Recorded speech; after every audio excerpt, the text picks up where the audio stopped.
Hello! Today we're going to be showing you how to make a quick soup for dinner out of leftovers. It's hearty enough to have as a meal. It would be nice if you had it with cheese and crackers, but either way. So what we've got is some chicken broth that my husband made last time we bought a whole chicken. We have some leftover pastina, as we like to call it, which is very small pasta. We're going to use a little bag of carrots we have lying around, some spices, a nice big pot, which is empty at the moment, and also some leftover chicken that we have. I believe it's chicken breast. Is that right, Master Chef? Yes. So using these two ingredients, we're going to be making a nice soup. Hang on a second and we'll show you how. Here's our big fat empty pot. So tell us, how is the best way, or what are the ways to thaw out your previously prepared chicken stock? Well, the chicken stock, since it was frozen, the best thing to do is, if you're not in a hurry, to let it thaw out in the fridge overnight. Overnight, that's okay. The best. That's the number one procedure. Or you can put it in the sink and let cold water run. Yep. Not with an open Tupperware. Not with an open Tupperware. Okay, that would be my mistake. Or you can defrost it in the microwaves. Some microwaves are converters, which they do a fabulous job. Yep. Or you can wait until it defrosts, which doesn't take much in a Tupperware, and you can just pop it in a container. And then once the heat touches it, it starts to thaw out on its own? On its own. I guess we're going with that option. That's option. All right, what about the chicken? The chicken is something we made another time for dinner, and there was some leftovers. Here it is in a,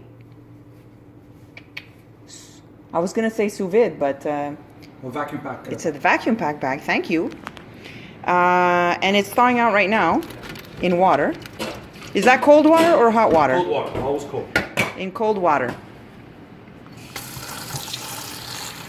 Doesn't have to be completely thawed out, because it's going to be easier to cut up in small pieces if you need to cut them. So it's easier to cut if it's partially frozen? Exactly. Yeah. Fantastic. Yeah. So we're going to wait until this is thawed out enough for my husband to chop it up, and I'll show you that. All right, so the chicken has thawed out in the water, and not completely thawed out. It's still a little frozen because, as my husband said, it's easier to cut that way. Here's the carrots. Normally you could put a lot more vegetables in your soup, but unfortunately we've been a bit lazy these days after the holidays. Nobody feels like shopping, and therefore that's all that's left lying around the house. So you could put celery, leek, onions, potatoes, whatever you like. You have any other suggestions? Whatever, you can put peas also. Broccoli, corn, and chives, whatever comes to mind, whatever you have lying around, basically. All right.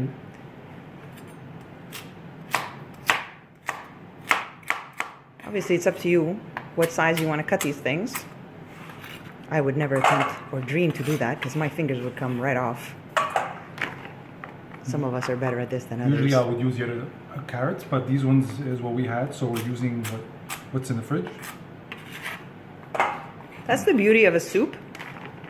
Usually you can make it out of whatever you have lying around, which is great, as long as you always keep some broth handy and some little pasta. I mean, you can also make it with rice or orzo, or what else can you make it with?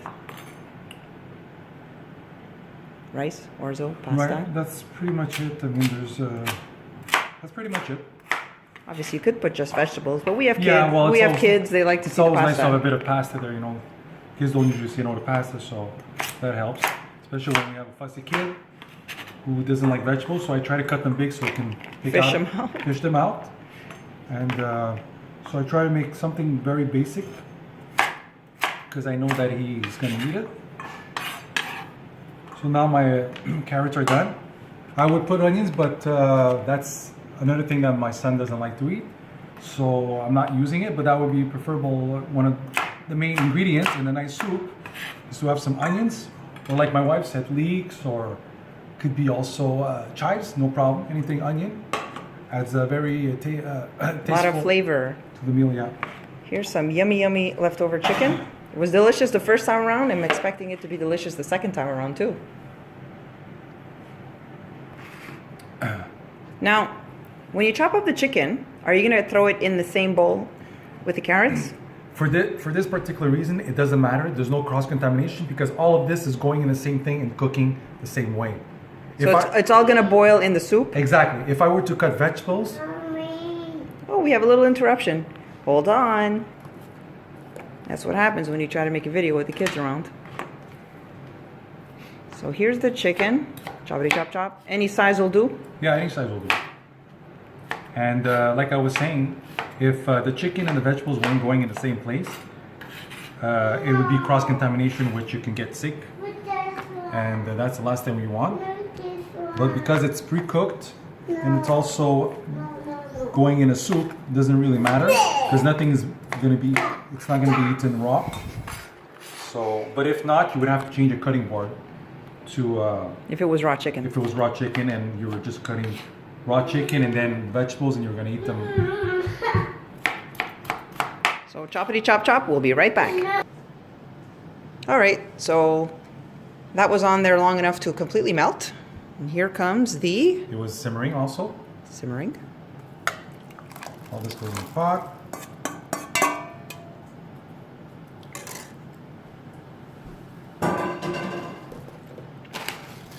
Now add some ingredients to enhance the flavor.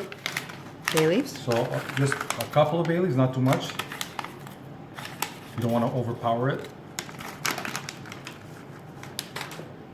Just a bit of maybe a bit of thyme, maybe about a teaspoon of thyme. Okay, that's perfect.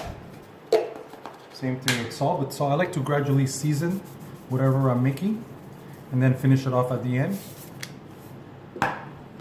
And I'm using onion base powder because my son doesn't really like the fresh onion, so this compensates for the actually fresh. And add a bit of parsley. If you have fresh, works fabulous, but since you use what you have and I have a bit of dry, it doesn't make much of a difference because it's a soup anyway, so you don't really have to chop some fresh parsley to put in the soup. And this is gonna go back on the stove.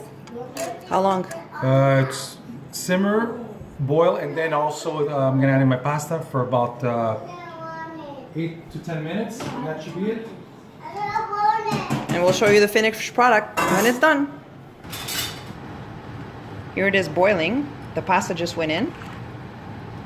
I wish to God you could smell it. It smells delicious. I just tasted the broth. It's very, very good. So the cook time for the pasta is about 8 minutes. And then it's going to go straight from pot to table. And there you have a very simple soup that we made mostly out of leftovers. And it's a fantastic hearty meal and the kids love it. Bon appetit!